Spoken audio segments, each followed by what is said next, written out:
so let's talk a little bit about the economics of Soviet communism and why it didn't work. And maybe if you can work into part of your answer something about how people who do lean hard to the left will tell you that the Soviet Union wasn't communism, it was fascism, and that's why it was evil.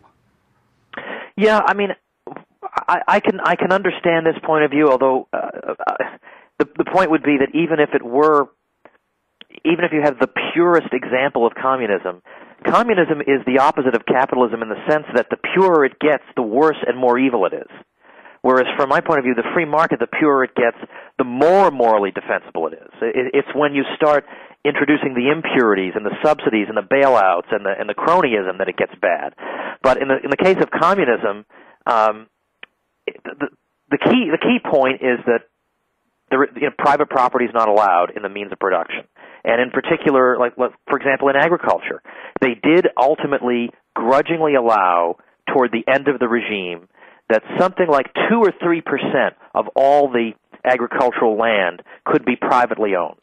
The rest of it is collectivized, government-owned. Well, isn't it interesting that the 2 or 3% of the privately owned land produced 1/3 of the food? Now, either this is the greatest coincidence in the history of mankind, or there's a causal connection here.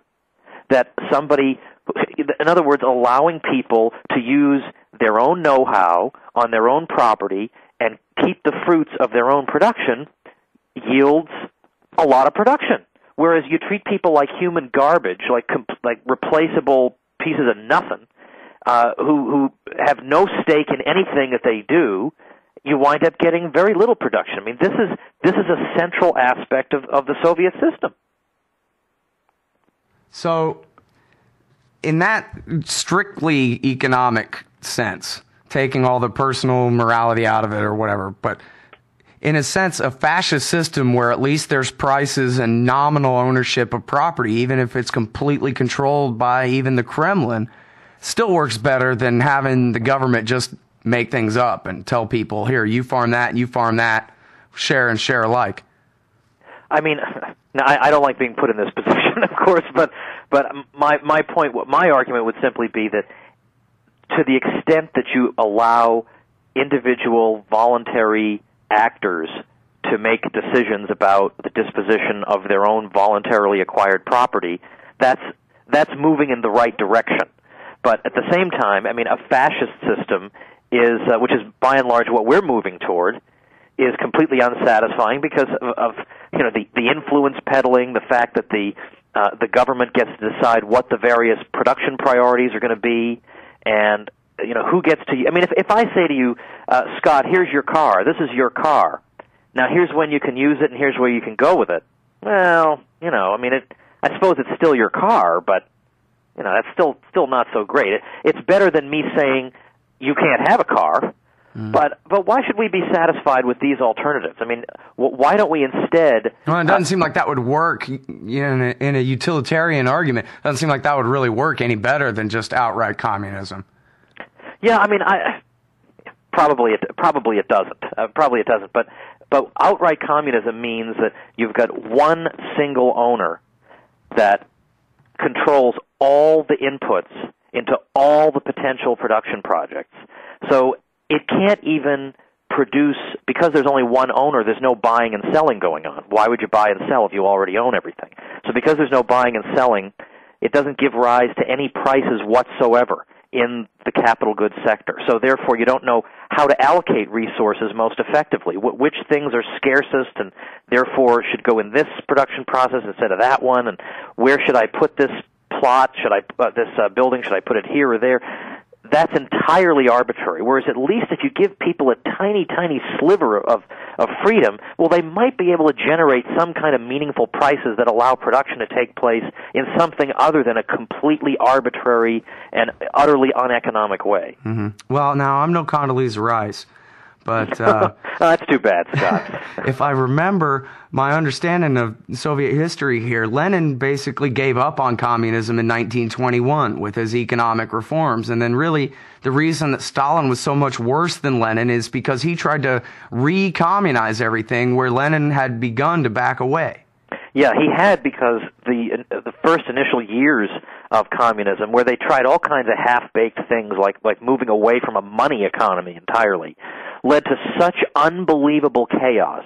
And it wasn't simply because of the Civil War going on. It was clearly because of the economic system itself. Otherwise, why else would Lenin have made that retreat? He instituted what was called the new economic policy, and he referred to this as taking 2 steps forward and 1 step back. So, okay, and this is only after 3 years after the revolution, yeah, right? Exactly. We got to take our 1 step back. We got to consolidate our gains, and then we'll think about moving forward. Then he dies in 24. And you're right. Yes, Stalin's view is that, well, we're going to abandon sort of the international aspect of the communist revolution. We're going to have socialism in one country, but we are going to have socialism. Damn it! And that includes we're going to force these peasants onto these government-run farms. They're not going to be able to be little lords any longer. We're going to force them all on, and supposedly this was being done as part of the class warfare against the kulaks, the landowning class. But when you look at the people who were targeted under collectivization, I mean, you were considered to be a kulak if you didn't have a distended belly, if you didn't have evidence of starvation. Then they assumed that, well, then you must be hoarding grain somewhere or something. I mean, it was a completely perverse, twisted policy. But it makes perfect sense. You cannot allow there to be multiples of producers. The state is the producer, and the people are to be shoveled around like concrete, and that's how. In fact, concrete is treated a lot better than people were in the Soviet Union at that time. All right. Well, so now make some parallels, if you can, I guess, and help explain the economics of American empire and how they relate to the economics of the Soviet one.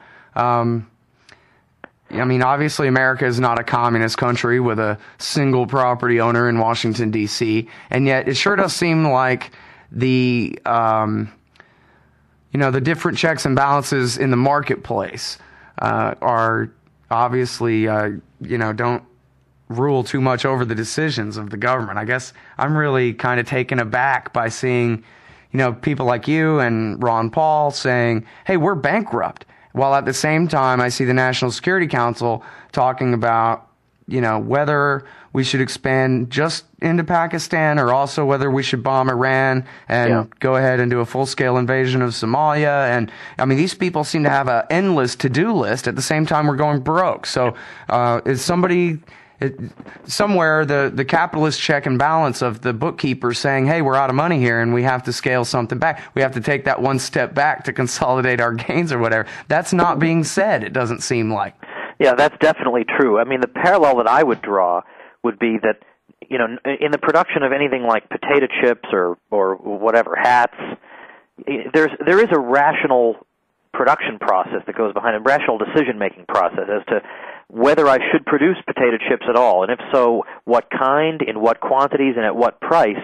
Well, all those things I have to deal with consumer feedback. If people don't want to buy potato chips for $5 a bag, that stinks for me. I'm going to have to either lower my price or go into some other thing. So there's a consumer feedback that takes place, whereas when it comes to the American empire, there really isn't. There's an extremely weak feedback of voting.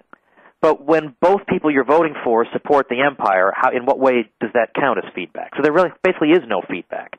So in effect, the empire angle of American life is in effect very, very, very much Sovietized in the sense that it takes place entirely on arbitrary grounds that have nothing to do with consumer demand. Nobody's demanding these things. Nobody says we should invade this country for this long with these weapons. No, that's a Politburo-like decision made by a very small group of people who are completely insulated, and it's a revolving door group of people. No matter who gets elected, we get the same empire. So that is the opposite of the free market. I mean, when the new Coke came on the market, everybody hated it, except me, by the way. I actually kind of liked the new Coke. But when the new Coke came on the market, people hated it, and they yanked it off the shelves, and that was the end of it. Well, so that was just a big response. Scam to get you to like Coke Classic better. Yeah, exactly, something like that, right. But here, there is no response. There's no feedback. I mean, when a huge number of people who voted for Obama clearly voted for him to get him to stop these wars, and now he's going to accelerate the Afghanistan war, what the heck is going on? So this is this is the part of our society that is the most removed from the free market, and it's where you have the most killing, the most profiteering, the most waste, the most abuse,